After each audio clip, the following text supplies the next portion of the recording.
Era principios de primavera en la Ciudad de México, con esa belleza frágil que siempre acompaña al cambio de estación, gotas de lluvia resbalando por las jacarandas en flor, el aroma fresco de la tierra húmeda colándose por la ventana abierta de la cocina.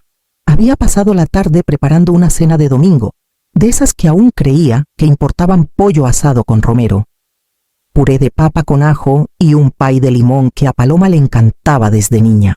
Jerónimo puso la mesa mientras yo acomodaba los platillos, encontrando un pequeño consuelo en el peso de los cubiertos de plata contra la madera gastada del comedor. Cuando Paloma y Ulises llegaron, lo noté de inmediato, su sonrisa no llegaba a sus ojos. Ulises llenó el aire con charlas triviales sobre el tráfico en el viaducto, pero ella no dejaba de mirar su celular. Con las manos cruzadas con fuerza sobre su regazo, Jerónimo intentó hacerla hablar, pero ella respondía con frases cortas, como si cada palabra le costara más de lo que podía pagar. Nos sentamos, y por un momento dejé que el ritmo de la comida nos guiara. Los platos pasaban, los vasos tintineaban, y la lluvia golpeaba suavemente el cristal de la ventana. Le pregunté por su semana, por el proyecto que lideraba en el trabajo. Ella asintió, dijo un par de frases educadas y volvió a clavar la mirada en su plato, a mitad de la cena. Justo cuando servía gravy sobre las papas de Jerónimo, ocurrió.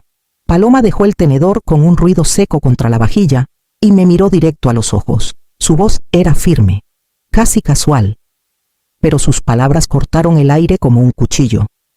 Porque es tu casa, dijo, pero no porque seas bienvenida. El comedor pareció hacerse más pequeño. Jerónimo se quedó inmóvil.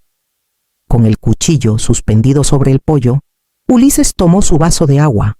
Con los ojos fijos en la mesa, sentí cómo el calor abandonaba mi rostro, reemplazado por algo frío y apretado en el pecho. Nadie se movió, nadie habló. La lluvia afuera llenó el silencio como una estática. Tragué saliva. Intenté formular una pregunta, pero las palabras se me atoraron. En cambio, dejé la cuchara en el platillo, con los dedos temblando apenas lo suficiente para notarlo. Terminamos la cena entre retazos de conversación, ninguna sobre lo que acababa de pasar. Recogí los platos en silencio, apilándolos cuidadosamente en el fregadero, con el aroma a limón y azúcar del pay intacto flotando en el aire. Cuando la puerta se cerró tras ellos, la casa se sintió más pesada. Jerónimo se quedó en la cocina, abriendo la boca como para hablar, pero luego la cerró. Sabía que la noche sería larga. Me quedé despierta en la cama, mirando el techo, con el tenue resplandor de un farol en la calle cortando la habitación. Cada vez que cerraba los ojos, las palabras de Paloma regresaban, medidas, deliberadas, como si las hubiera ensayado. Porque es tu casa, pero no porque seas bienvenida. Pensé en la niña que solía acurrucarse a mi lado en el sillón, quedándose dormida con la cabeza en mi regazo. La niña que crié sola tras perder a mi primer esposo, Baltasar, por un infarto repentino. Había trabajado turnos nocturnos en una fonda, vendido el anillo de zafiro de mi abuela y saltado comidas para mantenerla en la escuela privada que tanto quería.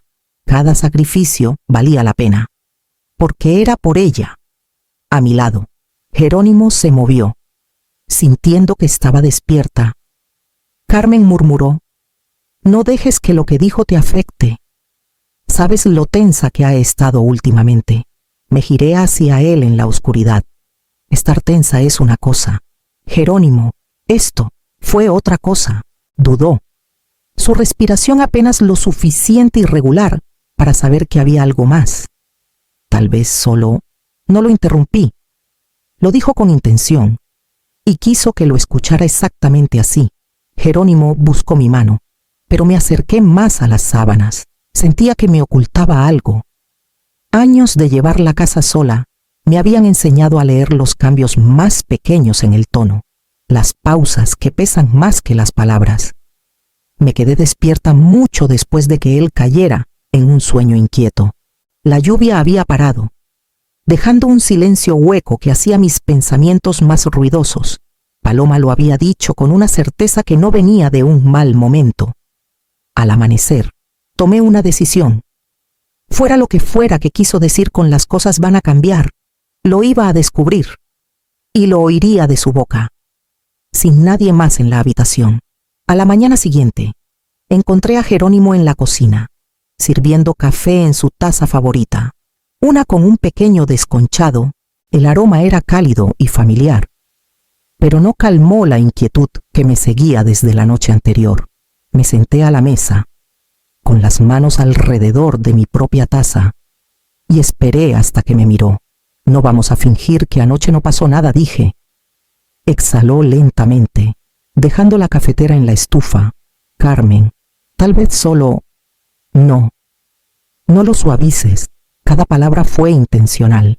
Me incliné hacia adelante, y creo que tú sabes más de lo que me estás diciendo.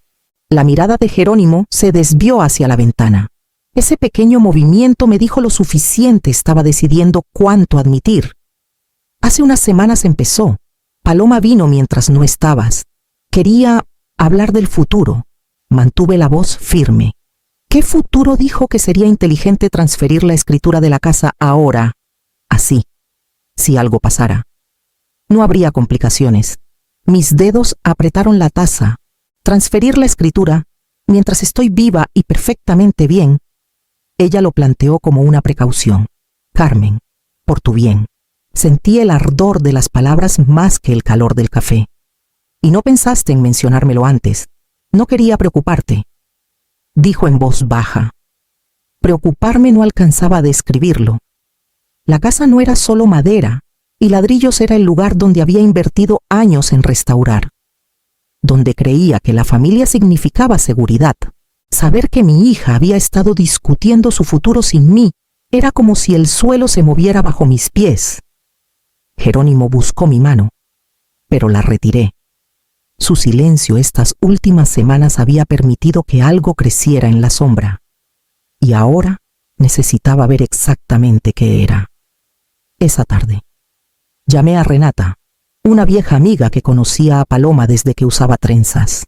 Renata tenía un don para enterarse de cosas, en parte porque trabajaba en un café en Coyoacán, donde parecía pasar medio vecindario cada semana. Nos encontramos allí, en una mesa apartada. Ella deslizó una taza humeante hacia mí antes de que pudiera pedir algo. Te ves como si hubieras cargado costales todo el día, dijo. Es Paloma, admití. Removiendo el café, algo está pasando. Jerónimo me dijo que ella habló de transferir la escritura de la casa. Necesito saber si has oído algo. Renata frunció el ceño y se inclinó hacia mí. No quería mencionarlo a menos que preguntaras, pero... Sí, he oído cosas, sobre todo de Ulises. Dejé la cuchara, con el pulso acelerándose. ¿Qué cosas? Bajó la voz. La semana pasada estuvo aquí con un amigo. No estaba espiando. Pero no hablaban precisamente en susurros. Mencionó que estaban en apuros después de que una inversión salió mal. Algo sobre un proyecto en Puerto Vallarta, creo. Bienes raíces comerciales que no funcionó. Perdieron un buen montón de lana. Mantuve el rostro sereno, pero mi estómago dio un vuelco. Renata continuó, luego dijo, y lo cito, cuando tengamos lo de la casa resuelto, podremos arreglar el flujo de efectivo. Las palabras cayeron pesadas entre nosotras. Resuelto, repetí lentamente. Usó esa palabra, asintió, como si ya fuera un plan en marcha. Me recosté, sintiendo cómo el aire cambiaba a mi alrededor. La versión de Jerónimo era sobre planear el futuro, envuelta en preocupación y cautela. Pero esto era tapar un hoyo financiero, y mi casa no era su red de seguridad, era mía. Están atacando desde dos frentes, dije en voz baja. Paloma con el discurso emocional, Ulises con el motivo económico. Los ojos de Renata se suavizaron. Carmen, tienes que protegerte. Lo que sea que estén planeando, no es por tu comodidad. Envolví la taza con las manos, dejando que el calor se filtrara en mis dedos, anclándome. Renata no necesitaba decírmelo dos veces. Ya sabía que mi próximo paso tendría que ser cuidadoso y tan silencioso que no lo vieran venir. A la mañana siguiente, esperé a que Jerónimo saliera a su turno de voluntario en el jardín comunitario antes de abrir mi laptop. Me dije que solo estaba siendo precavida, pero mis manos se movían con una certeza que no sentía nueva. Primero revisé mis cuentas bancarias. Todo parecía normal a simple vista, pero al profundizar en la actividad, 2 notas me llamaron la atención. Solicitud de información procesada, una de hace 3 semanas, otra del viernes pasado. No había hecho esas solicitudes, y la idea de que alguien más las hubiera enviado en mi nombre me tensó la nuca. Pasé al portal de registros de propiedad de la Ciudad de México.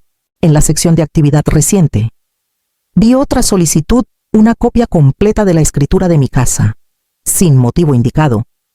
Solo la fecha, el mismo viernes de la segunda consulta bancaria. Me recosté en la silla, mirando la pantalla. Ese mismo viernes, Paloma había pasado mientras estaba en mi club de lectura. Dejó una nota en la encimera sobre traerme unos panques. Algo que me pareció extraño, porque nunca había horneado en su vida. Cerré la laptop y fui al estudio. El escritorio de Jerónimo era el espacio de un hombre ordenado, papeles apilados en perfectos cuadrados, plumas alineadas.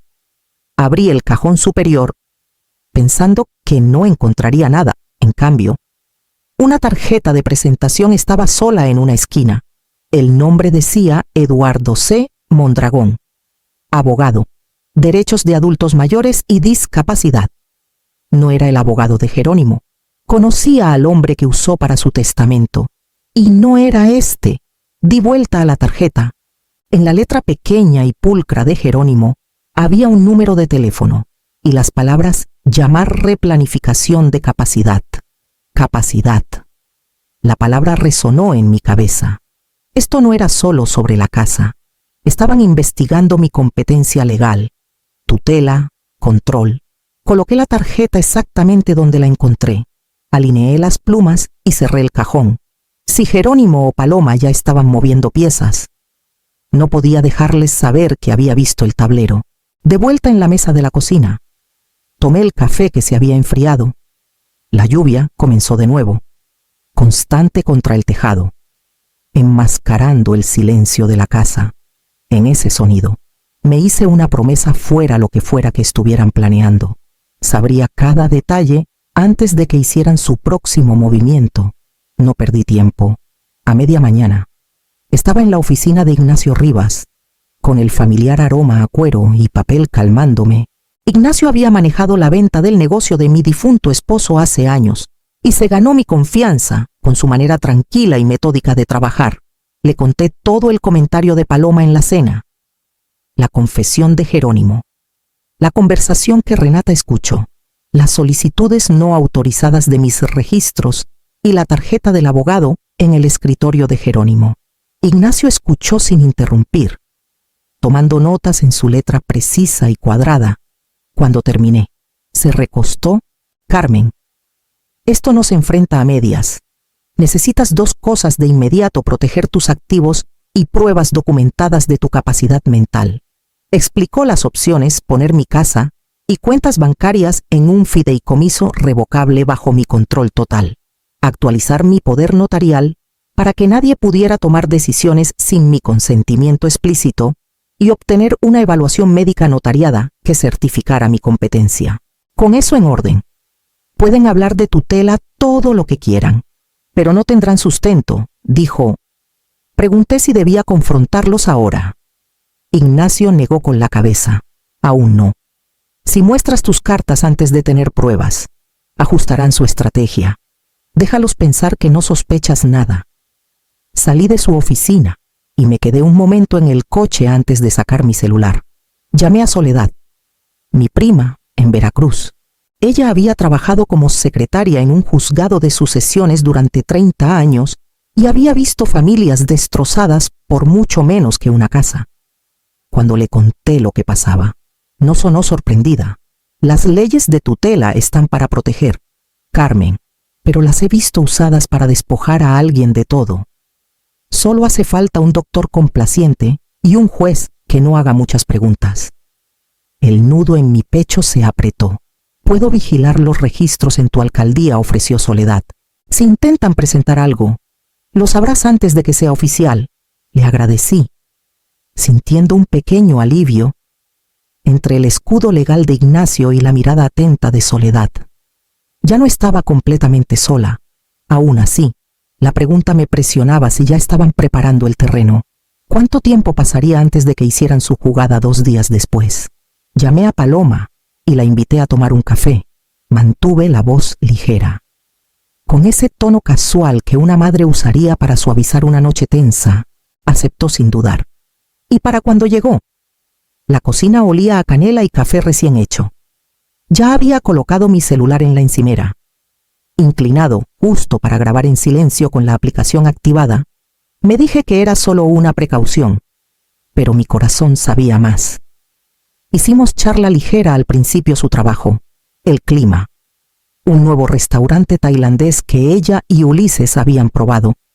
Luego, suavemente, llevé la conversación al tema que quería. ¿Sabes? Jerónimo mencionó que has estado pensando en el futuro, dije, envolviendo la taza con las manos. ¿Qué tienes en mente exactamente? Sus hombros se relajaron, como si hubiera esperado que lo mencionara. Es solo por simplificar, mamá. Tienes muchas cuentas y la casa... Bueno, podría tener sentido ponerla a mi nombre ahora. Así. Todo será más fácil después. Incliné la cabeza, manteniendo un tono cálido. ¿Fácil para quién? Para todos, dijo rápido. Es que nunca sabes qué puede pasar. Y esto evitaría todo ese rollo engorroso de la sucesión. Es lo más inteligente. Asentí lentamente, como si lo considerara. ¿Y cómo empezaríamos algo así? Sonrió, inclinándose hacia mí. Ulises ya habló con alguien sobre la escritura. Dijo que son solo unos papeles que firmar. No es gran cosa. Por dentro, una claridad fría se asentó en mí. Por fuera, tomé un sorbo de café. Suena como si lo hubieras pensado mucho. Así es, dijo, con esa mezcla de persuasión y certeza que usaba de adolescente cuando quería salirse con la suya. Todo es para facilitar las cosas a largo plazo. La dejé seguir hablando, haciendo preguntas suaves y abiertas. Cada respuesta capturada por el dispositivo a mi lado. Ella creía que me estaba convenciendo. En realidad, cada palabra era un ladrillo en el muro que estaba construyendo entre nosotras. A la mañana siguiente, volví a la oficina de Ignacio Rivas, con la grabación de mi celular sonando suavemente entre nosotros. No dijo mucho hasta que terminó. Luego dio un pequeño asentimiento decidido. Esto es suficiente para justificar actuar ahora, para el mediodía. Había firmado los documentos para poner mi casa, cuentas bancarias e inversiones en un fideicomiso vivo. Conmigo como única fiduciaria y sin sucesor nombrado. Ignacio presentó todo discretamente. Los papeles manejados por su asistente más confiable. Nadie fuera de esta oficina necesita saber, dijo. De ahí, fui a la clínica de mi doctor. El doctor Salcedo me había atendido por más de una década, y no dudó cuando le pedí una evaluación cognitiva completa. Hicimos ejercicios de memoria, pruebas de razonamiento y escenarios de resolución de problemas. 1 hora después, él mismo firmó la declaración notariada, afirmando mi capacidad mental en términos claros. Doblé el documento en mi bolso como si fuera una armadura. Esa tarde, hice una parada más, fuera de los límites del papeleo legal. Llamé a Francisco Dueñas, un viejo conocido de la Cámara de Comercio que ahora manejaba préstamos comerciales. También era uno de los acreedores de Ulises. Cuando contestó, mantuve un tono cordial. Francisco, Tinsuo, que tienes algo comprometido con Ulises en ese proyecto de Puerto Vallarta. Una pausa. Y eso quise avisarte, dije con calma, que lo que sea que él esté contando de mí no va a suceder. Mis activos están ahora legalmente fuera de su alcance. No quisiera que hagas planes basándote en promesas que no puede cumplir. Francisco exhaló lentamente. Eso es bueno saberlo. Muy bueno saberlo. Terminé la llamada sabiendo que el mensaje llegaría exactamente a donde quería, para cuando regresé a casa. El fideicomiso estaba presentado. Mi capacidad certificada y una semilla de duda plantada en el campo de Ulises. El tablero estaba dispuesto de manera diferente ahora, y el siguiente movimiento era de ellos. La mañana siguiente fue inusualmente tranquila. Estaba enjuagando mi taza de café cuando Jerónimo, parado junto a la ventana principal, dijo en voz baja: «Paloma está aquí». Miré hacia afuera.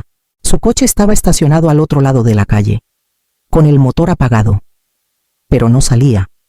Se quedó ahí varios minutos, con la cabeza inclinada hacia su celular, antes de arrancar y marcharse sin tocar. 2 horas después, mi celular sonó. Su nombre iluminó la pantalla. Dejé que vibrara 2 veces antes de contestar. «Mamá». Su voz se quebró, cargada de lágrimas. «Mamá, ¿qué hiciste?». Mantuve el tono firme. Solo me aseguré de que nadie pueda tomar decisiones por mí sin mi consentimiento. Hubo un silencio. Luego una inhalación brusca. «No es así. Todo esto es un malentendido. Solo queríamos». «Ya escuché lo que querían», dije con calma, y me protegí. «Eso es todo». Su respiración se entrecortó, los sollozos atrapados en su garganta. «Estás torciendo todo. Ulises y yo solo queríamos ayudar. ¿Por qué no nos das siquiera una oportunidad de explicar?» He oído las explicaciones. «Paloma». Mi voz se suavizó lo justo para quitar el filo a las palabras. Pero no cedí. Algunas cosas no se arreglan con una plática. Ella empezó a decir algo más, pero presioné el botón de finalizar antes de que la conversación volviera a caer en persuasiones y excusas. La cocina quedó en silencio otra vez. Jerónimo estaba en la puerta. Con una expresión ilegible, dejé el celular. Vacié el resto del café en el fregadero y comencé a cargar el lavavajillas. El fideicomiso estaba en orden. Las evaluaciones estaban archivadas. La línea estaba trazada. Ahora, lo entendiera o no, las reglas entre nosotras habían cambiado para siempre en las semanas siguientes. El aire en la casa cambió. La tensión que había impregnado cada rincón se aligeró, no porque el problema hubiera desaparecido, sino porque había trazado una línea que no se cruzaría. Paloma seguía llamando de vez en cuando, con un tono cuidadoso, sus palabras elegidas con precisión. No la excluí, pero ya no dejé la puerta abierta de par en par para que entrara a su antojo. Jerónimo, tras unos días de distancia silenciosa, comenzó a hablar más abiertamente. Una noche durante la cena, admitió: «Debí decírtelo antes. Pensé que evitaba una pelea, pero ahora veo que dejé que algo creciera en la oscuridad. No era una excusa, pero era el reconocimiento que había esperado. Desde entonces, se ha esforzado por estar a mi lado, no en medio. Mis días comenzaron a sentirse diferentes. Empecé a encontrarme con Renata para caminatas matutinas, dejando que el aire fresco de primavera despejara mi mente. Me inscribí en un taller de alfarería, algo que siempre quise intentar pero nunca hice tiempo. Me reuní con Ignacio no solo para hablar de proteger lo que tenía, sino de cómo quería usarlo para viajar, para pequeños proyectos, para vivir en mis propios términos. La casa se sentía más ligera. Aunque seguía siendo la misma madera y yeso de siempre, cada crujido de las duelas, cada brisa por la ventana de la cocina, me recordaba que no solo había conservado estas paredes, sino que la vida dentro de ellas era mía para moldear. No había salido a librar una batalla. Simplemente me negué a rendirme. Al final, no solo mantuve mi hogar, reclamé la autoridad que no me había dado cuenta que empezaba a ceder, y al hacerlo, encontré una versión de mí misma que no quería volver a perder.